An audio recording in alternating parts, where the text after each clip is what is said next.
I'm just going to put it out there that I don't want anyone to sing to me, so please don't. Please save your energy for the networking. Cool, so yeah, lovely to have you guys with me. I'll let you all introduce yourselves before we get started, so please do. Go ahead, Daniel. Hi everyone, I'm Daniel, so I work at Zenith as a hub lead, so we centralize digital investment for some of our global brands. Hello, so I'm Zivile. I work at SmartFrame as a product owner for digital ads and currently building digital or contextual solutions for you guys. Bill Swanson, SVP EMEA Connatix. We work in the OVP video space, all around contextual as well, which I think is relevant to this conversation. Excellent, and we do have a poll for this panel. So anyone who wasn't here earlier and doesn't know, if you go into the app, click on the session, so the contextual panel, and you'll be able to find the poll. So please do go ahead and fill that in, and we will come on to discuss that towards the end of the panel.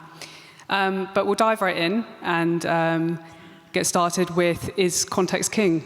We've seen, obviously, with the deprecation of cookies, the move away from IDs generally, as kind of more strict privacy measures have come into play, has really seen a kind of renewed focus on alternative solutions, and one of the key ones is obviously contextual. So, what are the key benefits of contextual advertising, and what opportunities does it currently offer? Bill, I'll start with you.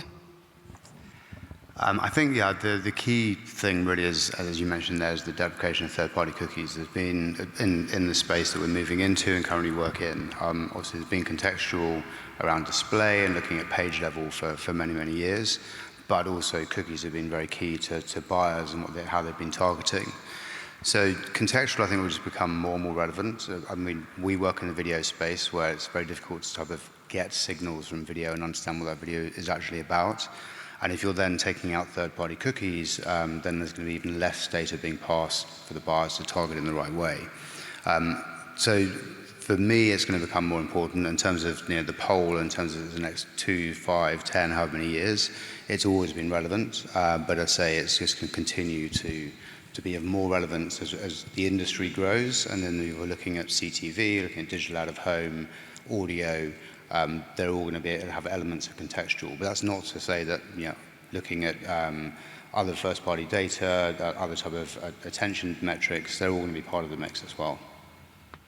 Zivile, from your perspective, what are the key benefits of contextual? Yeah, so I think from the product and development side, it's way easier to control contextual because you don't have to deal with those companies who deal with the personal information, so it's way cheaper as well. So yeah, I'm very happy that it's been the easier road than working with the third-party cookies. Way less concern. There are probably two areas that we talk to clients about. The first is brand association and affinity. I think is really, really important when it comes to contextual advertising, helping clients understand that by being shown in those relevant environments, relevant categories, audiences are more likely to associate their brand to that category. Then the second point is just on the performance side, helping clients understand that if you are in those environments showing a relevant ad, you're more likely to generate an engagement rather than in an irrelevant environment. So from a planning perspective, contextual offers us that opportunity to show clients that this makes sense to show our advert there. Definitely. And how are brands and agencies kind of currently engaging with contextual and addressing it? Daniel, from an agency perspective, how are you engaging with it and how are your clients? There's a solution I've been working on recently around CTV and in particular YouTube, looking at how we build curated, contextually relevant channel lists at scale and then taking that same idea into non-YouTube, into other video-led spaces, how we build PMPs and how we build inventory at scale to offer clients contextual opportunities. And Bill, how are your agency clients and partners engaging with contextual at the moment? Yeah, and again, just purely on the video side.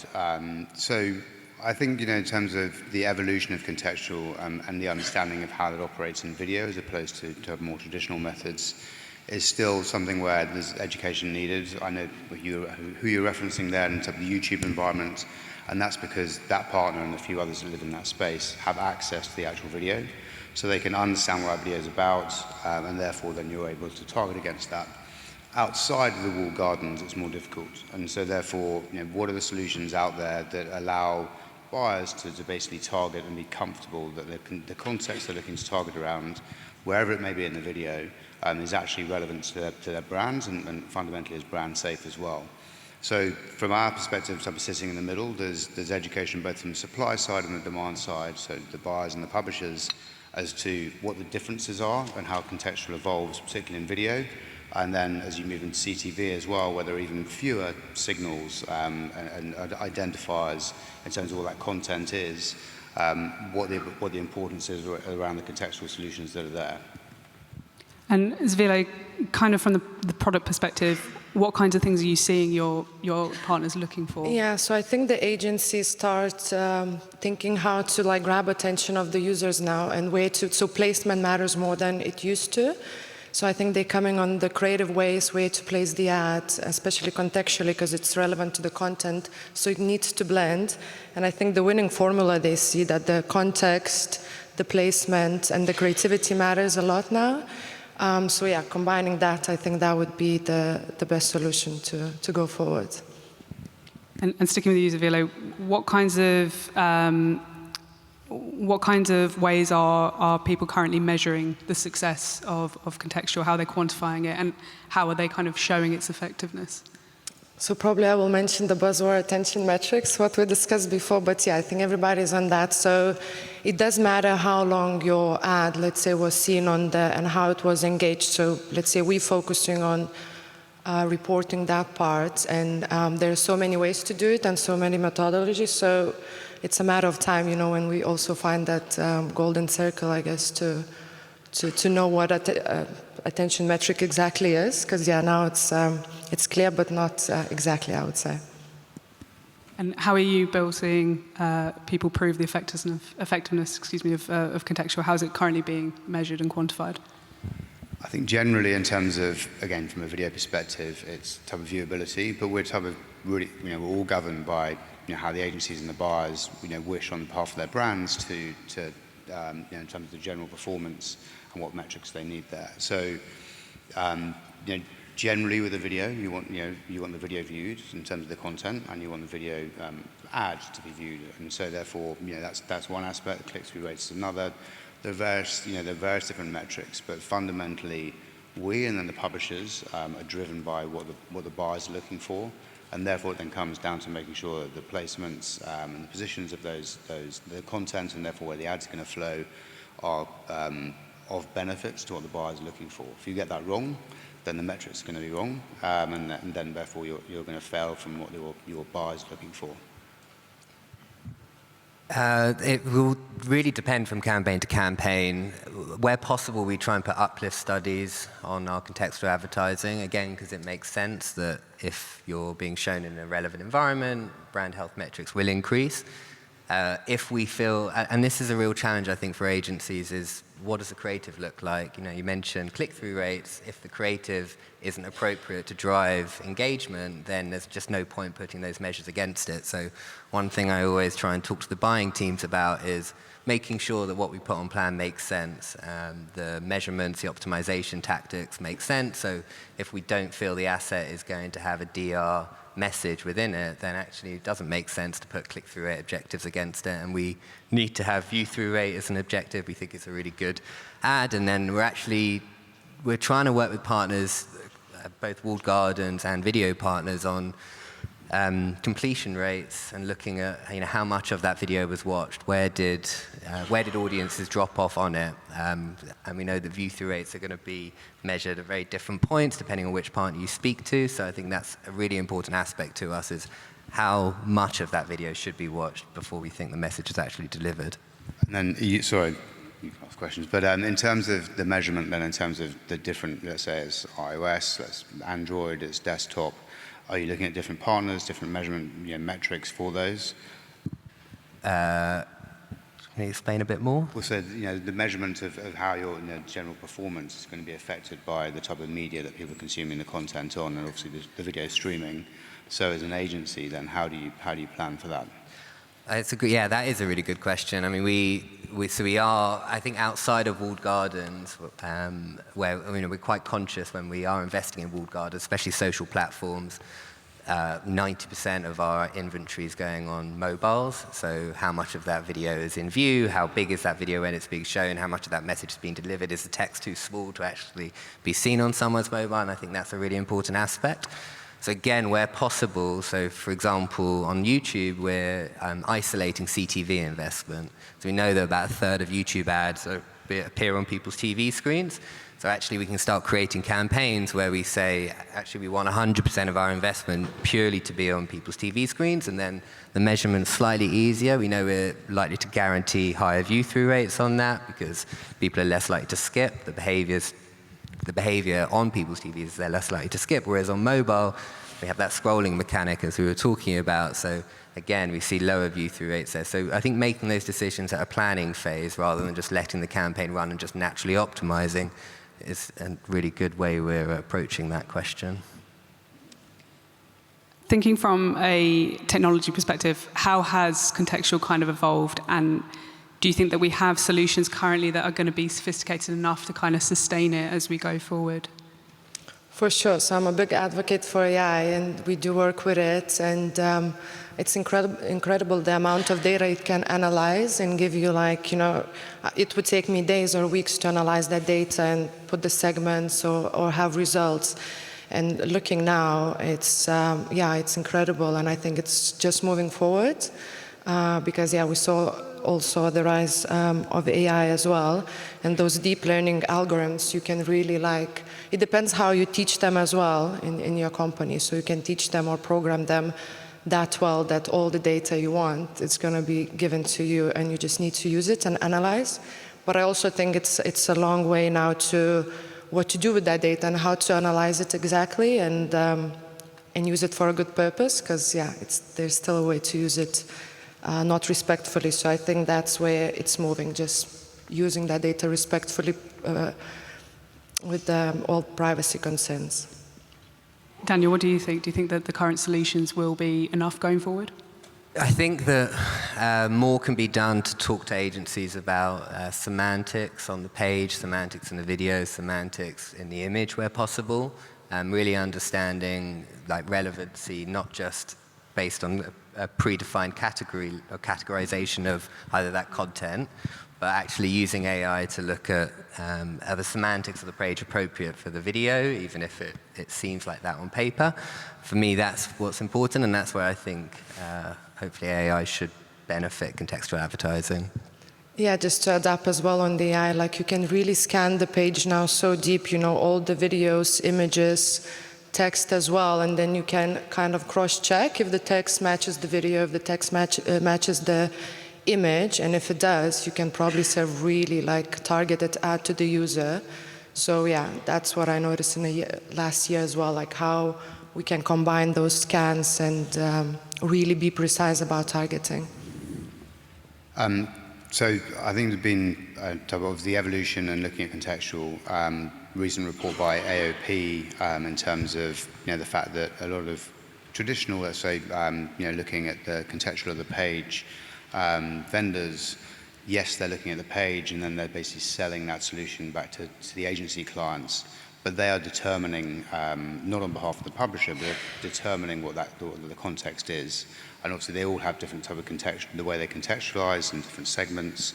And so therefore I think that's something that's changing, particularly around video and CTV, because unless you have direct access to that asset, then you're making a guess that the video is exactly the same as the words on the page. And we all sit on pages, and you all look at a video, you might look at another video, and the video could be, let's say, I was using an example before, it's a sports page, it's about Manchester United, and so it's a video around Manchester United. The next video, as you're going through, and so that first ad could be targeted at Manchester United and football, for example. The next video could be the top news story of the day, so it could be totally brand unsafe, but as far as the buyer is concerned, using type of technology that's not looking at the video, that's not an advert where they'd like their video to appear. And so unless you're actually scrutinizing and analyzing that video, this is where AI comes in importance, but also that the vendor's sitting with the publisher and sitting within that environment, and most importantly, looking and analyzing the video, then the information that's been passed back to the buyer is wrong. And so therefore, I think there is a lot of product development, AI development, to fully scrutinize that and pass back the right information at the right time to allow top-level brand-safe buying. And I think we were talking about the difference there between how that data is being provided and how that data is received in the first place by the vendor or by the tech partner. And one thing we always try and push buying teams to do is just ask vendors about how much of their data is owned and operated, how much of it is modeled, and then it looks like for the majority of the industry now and the deprivation of cookie and data, et cetera, that a lot of data is becoming modeled. So if you know that, question the methodology of that modeling, really find out how are tech partners, how are vendors, how are publishers modeling out that data, and how trustworthy is it, and use your initiative on that, I think, and that's really important. Even without AI, I think buyers can make better decisions just by asking better questions. Yeah, I fully agree. I mean, unless that vendor can ultimately answer the question of how do they actually analyze, whether it be images, whether it be video, whether it be the text, and give you an answer in terms of how integrated they are, what type of contracts they have in place, who else the publisher might be working with, because obviously they don't work with just one vendor. There are multiple vendors, so there could be multiple different information data points that are being passed back to the buyer they're not aware of. So I think those are all, as you say, all good questions to ask to really finally, make sure that on behalf of your clients, you are buying in a brand-safe environment, top level. Yeah, and I think that is probably an overriding challenge for the contextual industry, is finding a balance between scale and quality. And at some point, that model data will get past the point where quality not goes out the window, but just gets a bit lower. So working with the right partners, have a good balance of model data, understanding the inventory they're working with, the assets they're working with. I think it's really, really important from an agency perspective. Yeah, and I think for the publisher side as well, it's I think it's going to be like a reset, and publishers would care more about the content they put. So yeah, if they want to get ads and good advertisement, they will need to provide like very good content as well and brand safe. So I think it's a win-win on both sides. And we have to manage clients' expectations on some of the challenges that we face when making those decisions, because a lot of the time clients want scale, and that's what's going to deliver their performance. But actually, we need to make sure that we're making the right decisions on choosing partners that have quality scale and not just scale. And thinking about, obviously we'll come to scale later with the discussion of our poll, but thinking about the evolution of contextual, what kind of things do you anticipate brands are going to start looking for and advertisers are going to start looking for from their contextual solutions? An area I'm really interested in is app inventory. I think it's a big opportunity for growth in the industry. I think the more we are spending more and more time within app environments, so seeing contextual solutions that offer quality within in-app environments is going to be really important. We're talking about lifestyle apps, news apps, etc., places where people are spending a huge amount of time outside of walled gardens. Like, what are the contextual options for us? Yeah, again, we were discussing this outside in terms of app, and we all look at apps. We all spend lots of time looking at apps, and we probably all recognize that there isn't a great execution sometimes of the ads that are being flowed through to you. So that can be down to just particularly the app developer, and happy just to take anything. But again, from a buyer's perspective, you probably won't be targeting around those types of apps. But also in terms of just quality news content, or just general news content, and again, a lot of content you're scrolling through, so it's very difficult to place an ad that's going to, yes, contextually relevant you can do. You can obviously look at the page, you can look at the video, but it then comes to the point in terms of measurement, in terms of viewability, click-through rate, because we are scrolling through, and we all do that. We're all users of apps. We all recognize that.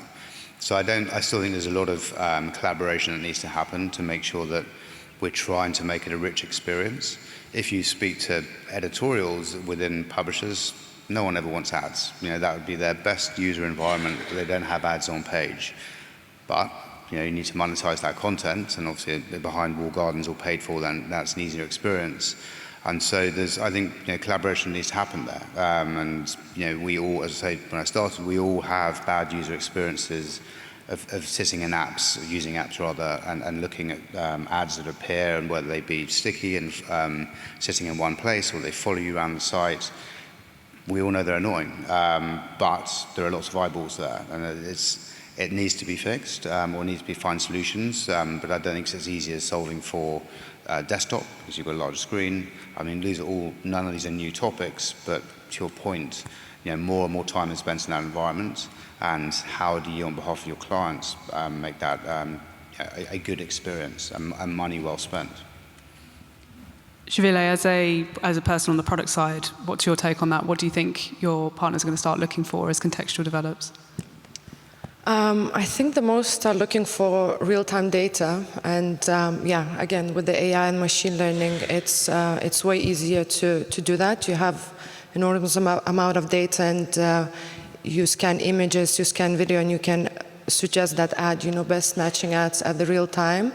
So I think, that's what from the product side. And when I do user research and I say working on ad solutions, they always are you that annoying person who works, on those ads who follow me and stalk on internet? I was, and now I can say no. It's actually there is a new solution. So, and when we do testing with Contextual, I must say, users do react. They still react as that's an ad, right? But it blends more, so they kind of look at it more because they think it's a part of the content. So it's going to the right direction, I think, for the balance of the user and advertiser. And staying with you on this one, because you've touched on it already, how do you see kind of advancements in AI and machine learning impacting and enhancing Contextual? How do you think that will play out?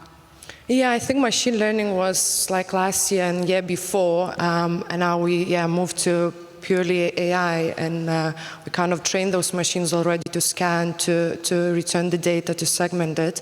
So now it's all on AI and how we're gonna use it, how we're gonna use that all data and with what purpose. So I think that's where and it's more tapping into probably consumer mindset. And because behavior is done now, cookies will be done next year. So I think the mindset of the online consumer is very important. And I think AI can help to kind of also give the idea what the user at that moment thinking and what he's looking for. If he's looking at the holiday articles, maybe push that, flights ad or so. So it's, just to understand the mindset. Daniel, how do you see AI and ML advancements affecting Contextual? I think on the static, on the display side, I think what I was mentioning earlier about semantics on page becoming really important, the categorization of those images in general, I think that's going to be absolutely key to make sure that when we are serving ads, relevancy is not the only metric, it's also that semantics is appropriate for the ad we're showing. And then for me on the video side, where it's going to get really interesting is we're pushing clients to deliver a longer and longer assets. We're trying to move them away from walled gardens that have very slow, low dwell times on video assets and into environments where video assets and longer form video assets can really perform well. And in that instance, it's looking at the moments in the videos that are most appropriate to serve that ad. So making sure that users really feel the message is relevant to that moment within the longer form video environment they may be in.